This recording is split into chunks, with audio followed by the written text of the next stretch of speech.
BJP एक चोर party है, ऐसा मेरा नहीं बल्कि एक कांग्रेस का कहना है। कांग्रेस के प्रेसिडेंट मल्लिकार्जुन खड़गे ने पार्लियामेंट के अंदर बीजेपी के व्हाइट पेपर के अगेंस्ट एक ब्लैक पेपर प्रेजेंट किया। उसके अंदर बीजेपी का वो सस्ता जो आज तक किसी के सामने ही नहीं आया, और इस ब्लैक पेपर में बीजेपी के कई सारे खुलासे करे जाते हैं जो कि किसी भी मीडिया चैनल ने कवर ही नहीं किया। और इस ब्लैक पेपर के अंदर आखिर बीजेपी के कौन कौन से राज छुपे हुए हैं, आज उन सारी चीजों को एकदम डिटेल में समझेंगे। एक तरफ बीजेपी अपने व्हाइट पेपर के अंदर ये बताया कि पिछले 10 सालों के अंदर आखिर उन्होंने इंडिया को इतना ज्यादा डेवलप कंट्री कैसे बना दिया, मगर वहीं पे दूसरी तरफ जो ब्लैक पेपर है वो बीजेपी को अलग तरीके से रिप्रेजेंट करता है, जो सच में बहुत भयानक है। देखो, इस चीज को प्रॉपर तरीके से समझने के लिए जरा ये देखते हैं कि आखिर इस ब्लैक पेपर के अंदर क्या है जो किसी को मालूम ही नहीं है। Opposition party, the National Congress, has brought out what it termed as a black paper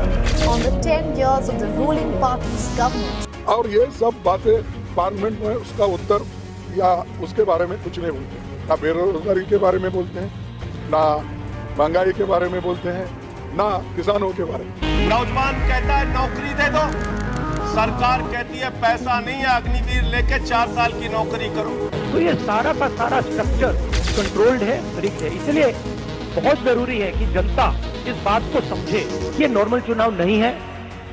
ये है ब्लैक पेपर जो कि कांग्रेस ने पार्लियामेंट के अंदर बीजेपी के अगेंस्ट प्रेजेंट किया, जिसके अंदर सबसे पहली बात तो ये करी गई कि बीजेपी के राज में पिछले 10 सालों के अंदर इंडिया में जो अनएम्प्लॉयमेंट है वो बहुत ही ज्यादा तेजी से बढ़ा है। यहाँ पर अगर बात करी जाए तो हमारे प्रधानमंत्री ने ये कहा कि वो हर साल 2 करोड़ से ज्यादा युवाओं को जॉब देंगे, 10 करोड़ नौजवान को रोजगार देंगे। मगर सच कुछ और ही है। अगर डेटा के हिसाब से देखोगे तो आज के डेट में इंडिया के अंदर जो अनएम्प्लॉयमेंट रेट है वो पिछले 45 ईयर के ऑल टाइम हाई पे है। जो टोटल अनएम्प्लॉयमेंट साल 2012 के अंदर सिर्फ 1 करोड़ पर था, वो 2022 में बढ़ते बढ़ते अब 4 करोड़ के ऊपर पहुंच गया है। और यहाँ पर भी 10 लाख ऐसे सेंट्रल गवर्नमेंट सैंक्शन पोस्ट हैं जो कि अभी तक खाली पड़ी हुई है। और हमारे देश के अंदर इस वक्त ग्रेजुएट और पोस्ट ग्रेजुएट का अनएम्प्लॉयमेंट रेट है वो 33%। और यही कारण है कि आज के डेट में जो इंजीनियर है वो कूली बन रहे हैं, और जिन लोगों ने PhD कर रखी है वो एक चपरासी के जॉब के लिए अप्लाई कर रहे हैं। और ये एक बहुत बड़ा कारण है कि आज हमारे देश के अंदर हर घंटे 2 बेरोजगार युवा अपनी जान ले रहे हैं। अब आते हैं इस ब्लैक पेपर के सेकंड पॉइंट पे, जो हाईलाइट करता है कि बीजेपी गवर्नमेंट के अंडर हमारे देश के अंदर कितना इकोनॉमिक ब्लंडर्स हुए। अगर आप इस चार्ट को ध्यान से देखोगे तो आपको पता लगेगा साल 2014 से लेकर 2024 के बीच तक ये जितनी भी चीजें हैं, LPG, पेट्रोल, डीजल, आटा, दूध, ये सारी की सारी चीजें बहुत ही ज्यादा महंगी हुई है। अब यहाँ पर कुछ लोग बोलेंगे इन्फ्लेशन भी कोई चीज होती है, over the period of time चीजें महंगी होती जाएंगी, और इन्फ्लेशन भी हर एक साल पर कंपाउंड होता है बेसिस टू। लेकिन अगर आप इनके प्राइजेस को इन्फ्लेशन एडजस्ट भी कर दोगे तो भी इनका जो इंक्रीज है वो इन्फ्लेशन के कंपाउंडिंग से कई ज्यादा है। जैसे कि अगर LPG सिलेंडर की बात करें तो पिछले 10 सालों के अंदर LPG सिलेंडर के रेट 120% से बढ़े हैं। अगर डीजल की बात करें तो पिछले 10 सालों में डीजल 64% से बढ़े हैं। और अगर हम दूध की बात करें जो हर एक घर में कंज्यूम होता है, उसके प्राइसेस भी पिछले 10 सालों में 71% से बढ़े हैं। पर यहाँ पर एक पॉइंट और भी है, और वो है क्रूड ऑयल के प्राइसेस। मई 2014 से लेकर फरवरी 2024 के बीच में जो क्रूड ऑयल के प्राइसेस हैं वो 21% तक कम हुए हैं। आप देख सकते हो जो क्रूड ऑयल के प्राइसेस एक टाइम पे $100 पर बैरल थे वो अब कम होकर $79 पर बैरल पे आ गए। लेकिन इसके बावजूद भी अगर आप कॉस्ट ऑफ पेट्रोल देखोगे तो आज भी वो पेट्रोल आपको 100 रुपीज पर लीटर के आसपास ही पड़ता है। अब इस ब्लैक पेपर में थोड़ा आगे बढ़ते हैं और बात करते हैं कि फार्मर्स को क्या क्या दिक्कत आई बीजेपी गवर्नमेंट के अंदर। अब इस ब्लैक पेपर के अंदर ये बताया गया है कि जहाँ पर फार्मर्स को उनकी इनकम डबल करने का वादा किया गया था, वहीं पर आज की डेट में MSP है यानी कि मिनिमम सपोर्ट प्राइस वो बहुत ही ज्यादा खराब कर दिया गया। और यहाँ पर पर सबसे खराब बात तो ये है कि जहाँ पर प्रधानमंत्री फसल बीमा योजना के अंदर जो इंश्योरेंस कंपनी है उन्होंने तो 40,000 करोड़ रुपए कमाए, लेकिन वहीं पर दूसरी तरफ हमारे देश में हर एक घंटे के अंदर किसी न किसी फार्मर ने अपनी जान ले ली है। अब इस चीज के अंदर अब थोड़ा सा आगे बढ़ते हैं और बात करते हैं कि इनजस्टिस अगेंस्ट वोमेन की साल 2022 के डेटा के अकॉर्डिंग हमारे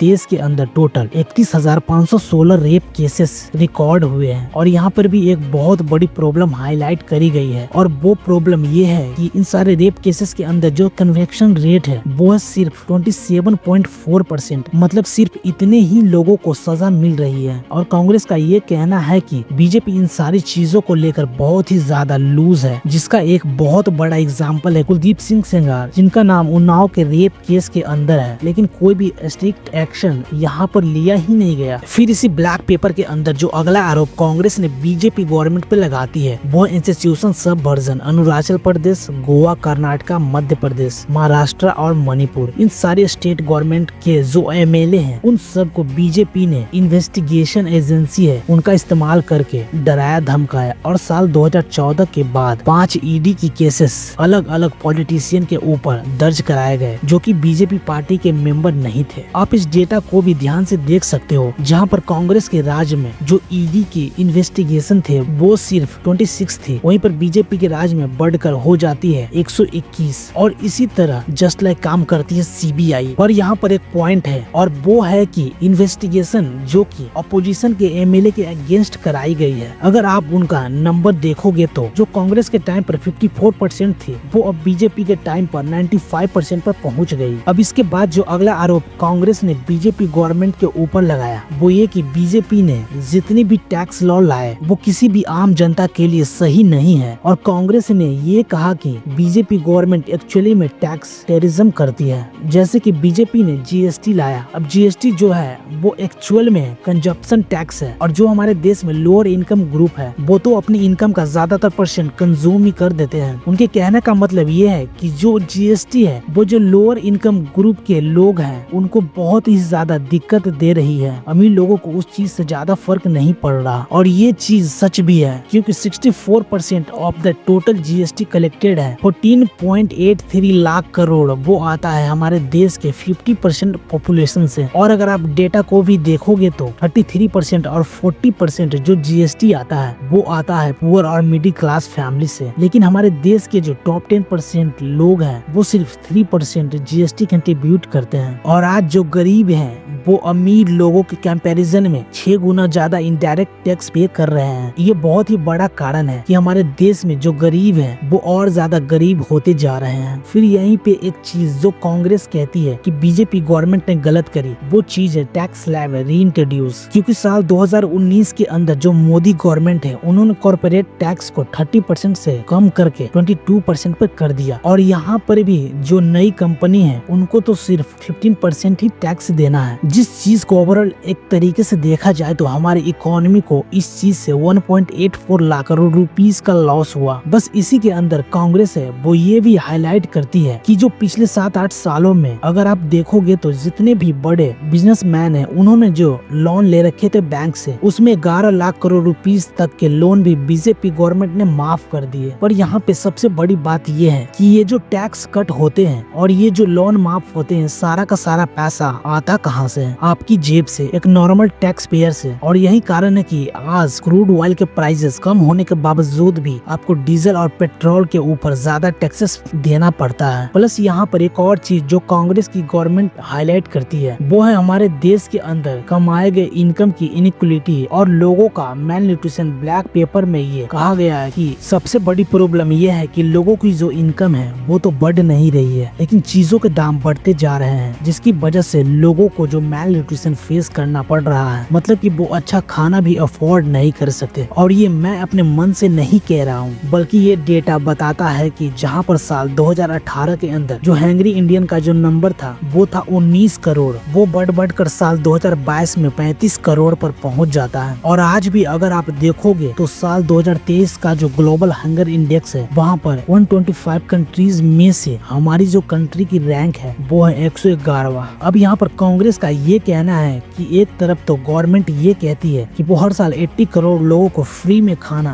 प्रोवाइड कर रही है, मगर इसके बावजूद भी हमारे देश के अंदर जो बच्चे हैं उनका मेल न्यूट्रिशन रेट 2014 के कंपैरिजन में बहुत ज्यादा बढ़ गया है। आप देख सकते हो 2014 में जो बच्चों में मेल न्यूट्रिशन का रेट 15.1% पर था, वो आज के डेट में 19.3% पर आ गया है। और इसका बहुत बड़ा कारण है कि हमारे देश के अंदर इनकम डिवाइड, जो गरीब है वो बहुत ही ज्यादा गरीब है और जो अमीर है वो बहुत ही ज्यादा अमीर है। अगर हम साल 2012 से लेकर 2021 का डेटा देखें तो हमारे देश में जो 40% वेल्थ क्रिएट हुई है वो हमारे देश के टॉप 1% लोगों के हाथों में रही है। और इसी में एक और चीज जो कांग्रेस गवर्नमेंट ने हाईलाइट करी वो था बीजेपी का नेग्लेक्ट ऑफ पब्लिक सेक्टर, क्योंकि अगर डेटा को ध्यान से देखोगे तो 9.79 लाख ऐसे पोस्ट है जो कि सेंट्रल गवर्नमेंट के ऑफिस में खाली पड़ी हुई है। कांग्रेस का ये कहना है कि एक्चुअली में इन खाली पोजीशन सही तरीके से भरने के बजाय जो बीजेपी गवर्नमेंट है वो पब्लिक सेक्टर यूनिट्स का नंबर ही कम करते जा रही है, जबकि हमारे देश के अंदर 248 पब्लिक सेक्टर यूनिट्स में से 188 पब्लिक सेक्टर यूनिट्स एक्चुअली में प्रॉफिटेबल है। अगर आप इस ब्लैक पेपर को बहुत ही ध्यान से देखोगे तो यहाँ पे एक और बहुत इंपॉर्टेंट पॉइंट है जिसको कांग्रेस गवर्नमेंट ने हाईलाइट किया है, और वो है कोलैप्स ऑफ प्राइवेट इन्वेस्टमेंट। देखो, जो प्राइवेट इन्वेस्टमेंट होती है वो किसी भी इकोनॉमी के ग्रोथ के अंडर एक बहुत बड़ा कंट्रीब्यूशन देता है। तो यहाँ पर हम डेटा को बहुत ही ध्यान से देखेंगे तो जहाँ पर प्राइवेट इन्वेस्टमेंट कांग्रेस के सेकेंड टर्म के टाइम पे 25% ऑफ जीडीपी था, वो आज के डेट में सिर्फ 19.6% ऑफ जीडीपी रह गया है। और सेम इसी तरीके से एक तरफ तो मोदी गवर्नमेंट ने मेक इन इंडिया को बहुत ज्यादा प्रमोट किया, लेकिन जो एक्चुअली डेटा है वो बताता है कि साल 2015 के अंदर जो हमारे देश के अंदर मैन्युफैक्चरिंग थी उसका कंट्रीब्यूशन 16%, लेकिन आज के डेट में वो कम होकर 13% और वर्ल्ड बैंक के डेटा के अकॉर्डिंग ये 1960 से लेकर आज तक हमारे देश का सबसे कम है। तो एक तरफ तो मोदी गवर्नमेंट कह रही है कि हम लोग सब कुछ इंडिया में बनाएंगे, लेकिन एक्चुअली में मैन्युफैक्चरिंग देखी जाए तो उसका पार्ट तो इंडिया में और ज्यादा कम हो गया है। अब इसके बाद थोड़ा आगे चलते हैं और आपको ध्यान है हमने बात करी थी फार्मर्स की इनकम डबल करने की। एक बार जरा इस डेटा को देखते हैं, क्योंकि जहाँ पर एक तरफ तो मोदी गवर्नमेंट ने वादा किया था कि वो लोग फार्मर्स की इनकम को डबल करने पर फोकस करेंगे, पर एक्चुअल जो डेटा है वो ये बताता है कि फार्मर्स की जो इनकम है वो सिर्फ 27 रुपीज पर डे है। और ये मैं नहीं बोल रहा बल्कि ये गवर्नमेंट सर्वे का डेटा है। मगर यहाँ पर एक और प्रॉब्लम है जो कि कांग्रेस गवर्नमेंट ने हाईलाइट करी, और वो प्रॉब्लम ये है कि जितने भी एग्रीकल्चर इक्विपमेंट होते हैं जीएसटी लगाने के वजह से जो फार्मर्स की इनकम थे वो पहले से बढ़ने के बजाय और ज्यादा कम हो गई है। आप इस डेटा को देख सकते हो, जहाँ पर एग्रीकल्चर इंडस्ट्री को सपोर्ट करने के लिए उनको टैक्स फ्री बनाना चाहिए, वहीं पर अब एग्रीकल्चर इक्विपमेंट के ऊपर 12% का टैक्स रेट लगा दिया। एग्रीकल्चर करने के लिए जो ट्रैक्टर और मशीन का इस्तेमाल होता है उनके ऊपर भी 18% का टैक्स रेट लगा दिया, प्लस फर्टिलाइजर और पेस्टिसाइड जो कि हर एक आम किसान इस्तेमाल करता है उसके ऊपर भी टैक्स लगा रखा है। और फार्मर्स को लेकर इसी ब्लैक पेपर में एक और बहुत इंपॉर्टेंट चीज हाईलाइट करी गई है, और वो चीज ये है कि मोदी सरकार के अंदर एक तरफ तो यूनियन गवर्नमेंट ये क्लेम करती है कि जो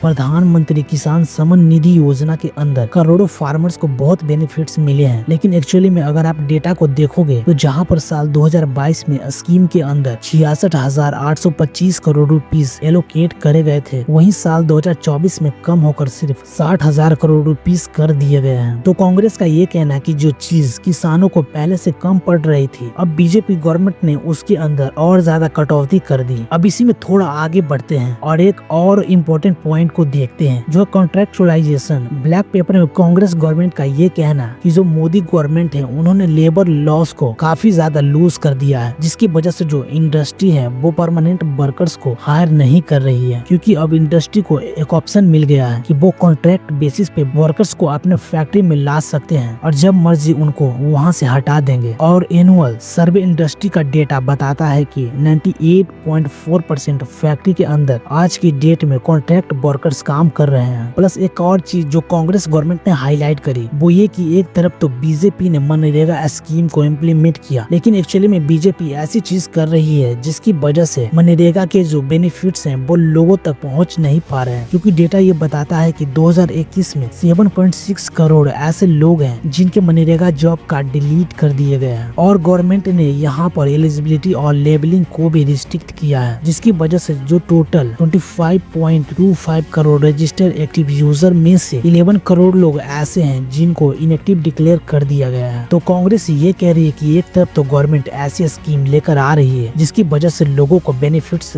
हो, लेकिन वहीं पर गवर्नमेंट ही ऐसी चीजें कर रही है जिसकी वजह से उनका बेनिफिट्स लोगों तक पहुंच ही नहीं पा रहा। मगर इसके बाद अगर हम थोड़ा सा आगे चले तो हमें मिलता है एक और बहुत ही इम्पोर्टेंट पॉइंट, और वो पॉइंट है violation of security and money laundering law. 31 अगस्त 2023 को organised crime and corruption reporting project के अंडर ये रिवील किया गया कि आखिर 13 बेनामी कंपनीज जिनको आज तक सीबी भी इन्वेस्टिगेट नहीं कर पाई, आखिर वो है किसके नाम पर। ये जो 13 बेनामी कंपनीज हैं इनके ऑनर हैं चैनचुंग लिंग और नसीर अली सावन अली। अब ये चीज इसलिए इतनी इम्पोर्टेंट है क्योंकि जो 13 बेनामी कंपनीज है ये एक्चुअल में 8% से 14% की होल्डिंग रखती है। Adani Enterprises, Adani Ports, Adani Special Economic Zones, Adani Power and Adani Transmission. इन सारी कंपनीज के अंदर एक्चुअली में ये सारी बेनामी कंपनीज मॉरिशस, यूएई और ब्रिटिश वर्जन आइलैंड, इन सारी कंट्रीज के अंदर बनाई गई है। 12 अक्टूबर 2023 को द फाइनेंशियल टाइम के न्यूज़पेपर ने यह क्लियरली शो किया कि जो कोल ट्रेडिंग फर्म कंट्रोल करी जा रही थी चैनचुंग लिंग और मोहम्मद अली सावन अली के द्वारा, उन लोगों ने 12,000 करोड़ रुपीस की ओवर वॉइसिंग करी अडानी ग्रुप जो कि मुंड्रा पोर्ट के अंदर है उनके ऊपर है। ये जो ओवर इनवॉइसिंग थी ये दरअसल अडानी ग्रुप ने जो कोल इंपोर्ट किया था इन कंपनी से उनके ऊपर करी गई थी, जिसकी वजह से आज आपको इलेक्ट्रिसिटी के हाई प्राइसेस देखने को मिलते हैं। अब इसी ब्लैक पेपर में अगर हम आगे बढ़े तो एक और पॉइंट हाईलाइट किया गया है जो कि है व्हिर्लपूल डिफॉल्टर्स को किस तरीके से मोदी गवर्नमेंट ने हेल्प की है। नीरव मोदी और मेहुल चोकसी जिन्होंने करीब 13,000 करोड़ रुपीस का स्कैम किया वो भी भाग गए। फिर विजय माल्या जिसने 9,000 करोड़ रुपीस का स्कैम किया वो भी भाग गया। और इंडिया के जो टॉप 50 बैंक्स थे जिन्होंने लोन्स डिफॉल्ट करे उनके लोन्स का जो टोटल अमाउंट बनता था वो था 68,607 करोड़। अब बात यह है कि मोदी गवर्नमेंट ने इस अमाउंट को छोड़ दिया, और ऐसा नहीं है कि इस चीज से फर्क नहीं पड़ना चाहिए क्योंकि अल्टीमेटली ये जो पैसा छोड़ दिया गया ये भी टैक्स पेयर का ही पैसा था। बस इसके बाद एक और बहुत इंटरेस्टिंग चीज जो कांग्रेस गवर्नमेंट ने अपने ब्लैक पेपर में हाईलाइट करी है वो है बीजेपी का वॉशिंग मशीन। अब इसके अंदर कई सारे एग्जाम्पल्स हैं जैसे कि रेड्डी ब्रदर्स जो कि कर्नाटका के अंदर 16,500 करोड़ रुपीस का माइनिंग स्कैम कर चुके थे, उन्होंने बीजेपी ज्वाइन किया और उनको क्लीन चिट मिल गई। और सेम चीज हेमंता बिस्वा शर्मा के साथ भी हुई जिनको शारदा चिट फंड स्कैम के अंदर पकड़ा गया था, उनको सीएम बना दिया गया, उन्होंने बीजेपी ज्वाइन करी थी। ऐसे ही वेस्ट बंगाल के शुभेंदु अधिकारी जिनको नरेगा स्कैम के अंदर पकड़ा गया था उनको भी छोड़ दिया जाता है जब उन्होंने बीजेपी ज्वाइन करी। और नारायण राणे जिनको मनी लॉन्ड्रिंग चलाने के लिए पकड़ा गया था उनको यूनियन मिनिस्टर बना दिया जाता है। तो कांग्रेस का यहाँ पर ये कहना है कि जब भी कोई क्रिमिनल बीजेपी ज्वाइन कर लेता है तो उसके ऊपर से सारे क्रिमिनल के टैग हटा दिए जाते हैं और उसको बहुत ही पावरफुल पोजीशन भी दे दिया जाता है। और यहाँ पर कांग्रेस एक और बहुत ही इम्पोर्टेंट पॉइंट हाईलाइट करती है, वो ये करती है कि बेटी बचाओ बेटी पढ़ाओ नारा है ये सिर्फ गवर्नमेंट लगाने के लिए एडवर्टाइजमेंट करती है, क्योंकि एक्चुअली में जो निर्भया स्कीम है जो वोमेन्स वेलफेयर के लिए निकाली गई है वो प्रॉपर तरीके से इम्प्लीमेंट नहीं करी गई। पार्लियामेंट कमेटी और इनपावरमेंट ऑफ वोमेन का डेटा ये बताता है कि बेटी बचाओ बेटी पढ़ाओ जो स्कीम है उसका 80% पैसा तो गवर्नमेंट ने सिर्फ मीडिया कैंपेन और चीन के एडवर्टाइजमेंट के ऊपर खर्च कर दिया। 2014 से लेकर 2020 के बीच में जो बेटी बचाओ बेटी पढ़ाओ स्कीम था उसके लिए 848 करोड़ रुपीस एलोकेट करे गए थे, लेकिन इस पैसे में से भी 622.48 करोड़ रुपीस सिर्फ यही पैसा स्टेट के पास पहुंचता है, और इसमें भी 25.13% यानी करीब 156.46 करोड़ यही पैसा खर्च हुआ स्कीम में एक्चुअली में। तो कांग्रेस गवर्नमेंट का पॉइंट ये है कि इंफ्रास्ट्रक्चर के ऊपर पैसा खर्च करना सही है, डेवलपमेंट के ऊपर पैसा खर्च करना सही है, लेकिन एक्चुअली में अगर आपने किसी वेलफेयर स्कीम के अंडर पैसा एलोकेट करा है तो वो पैसा वहाँ तक पहुँच क्यों नहीं रहा। बट अगर हम थोड़ा सा आगे जाएं तो कांग्रेस ने जो नॉर्थ ईस्ट के अंदर प्रॉब्लम चल रही है उनको भी हाईलाइट करते हुए ये कहा कि गवर्नमेंट यहाँ पर प्रॉपर तरीके से स्टेप्स नहीं ले पा रही, विच इज इज ट्रू,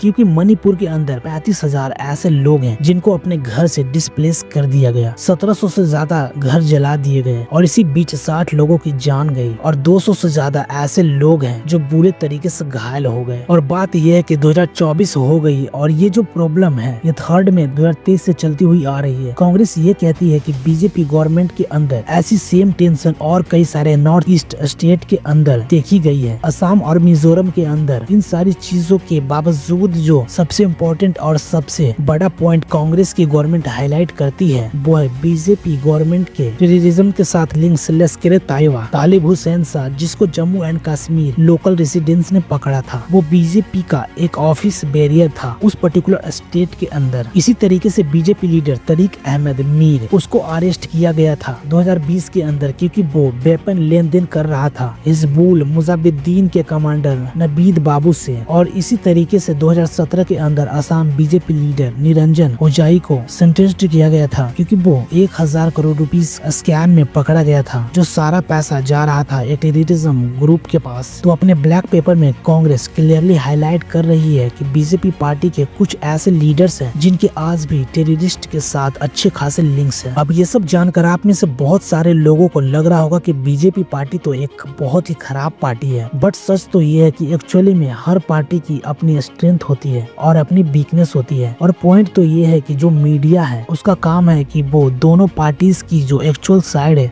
उसको आपके सामने रखे, ताकि हम लोग एज ए सिटीजन सही डिसीजन ले पाए कि हमारे हिसाब से कौन सी पार्टी पावर में होनी चाहिए और कौन सी पार्टी पावर में नहीं होनी चाहिए। क्योंकि अल्टीमेटली हर एक पार्टी आपको अपनी वही साइड दिखाती है जो कि अच्छी होती है, और वो साइड आपसे हमेशा छुपाती है जो एक्चुअली में बहुत ही खराब है। लेकिन मीडिया की रिस्पॉन्सिबिलिटी बनती है कि वो दोनों ही साइड्स को आपके सामने रखें, क्योंकि जब तक ऐसा नहीं होगा हम एज अ सिटीजन कभी भी सही डिसीजन ले ही नहीं पाएंगे कि कौन सी पार्टी हमारे लिए सही है और कौन सी पार्टी हमारे लिए सही नहीं है। और यहाँ पर अगर आप डेटा के बेसिस पे दोनों ही पार्टीज को डेवलपमेंट के पॉइंट ऑफ व्यू से एनालाइज करना चाहते हैं तो ये वाला वीडियो जरूर देखना, लिंक डिस्क्रिप्शन में दिया गया है। इस वीडियो में मैंने डिटेल में डिस्कस किया है कि आखिर कौन सी पार्टी ने कितना डेवलपमेंट के अंदर कंट्रीब्यूट किया है, जो चीज आपको हेल्प करेगी कि आप दोनों ही पार्टीज को डेटा के बेसिस पर प्रॉपर तरीके से समझ पाओ।